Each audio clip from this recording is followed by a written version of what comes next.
బాలింతలకు, పాలిచ్చే తల్లులకు ఎన్నో అనుమానాలు, అపోహలు ఉంటాయి. అందులోనూ చుట్టుపక్కల వాళ్ళు, ఇంట్లో పెద్దవారు ఏదేదో చెప్పి భయపెట్టేస్తూ ఉంటారు. మళ్ళీ వాటన్నిటికీ మనం భయపడాలా వద్దా? చూద్దామా? బాలింతలు పథ్యం ఉండాలా వద్దా? పథ్యం అంటే ఏంటి? పలాని ఆహారం తినాలి, పలాని ఆహారం తినకూడదు, ఇది తినకపోతే ఈ ప్రాబ్లం అవుతుంది, ఇది తింటే ఆ ప్రాబ్లం అవుతుంది అని తల్లిని సరైన ఆహారం తీసుకొనివ్వకుండా చేస్తారు. బాలింతలు నీరు తాగచ్చా లేదా? మరి చిన్న చిన్న గ్లాసులతో, స్పూన్లతో కూడా నీరిస్తూ ఉంటారు. నీరు తాగితే తల్లి ఆరోగ్యానికి ఏదో అయిపోతుందని భయపెడుతూ ఉంటారు. దీంట్లో నిజం అస్సలు లేదు.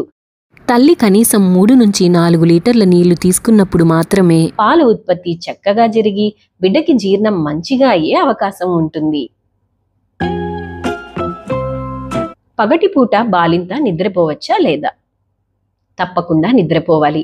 2 సార్లు పాలిచ్చేదానికి మధ్యలో తల్లి మంచిగా రెస్ట్ తీసుకుంటే పాల ఉత్పత్తి జరగడానికి ఉపయోగపడుతుంది.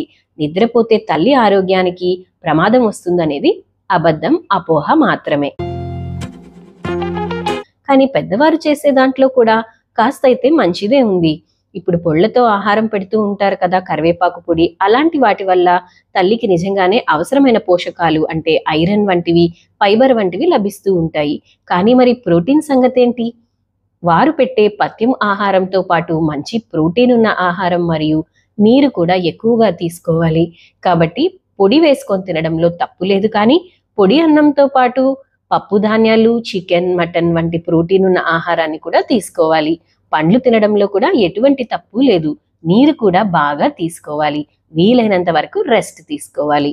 సో నీరు తాగకూడదు, ప్రోటీన్ తినకూడదు, నిద్రపోకూడదు అనే అపోహల నుంచి దూరంగా ఉండి తల్లి మరియు బిడ్డల యొక్క ఆరోగ్యాన్ని కాపాడుకోండి.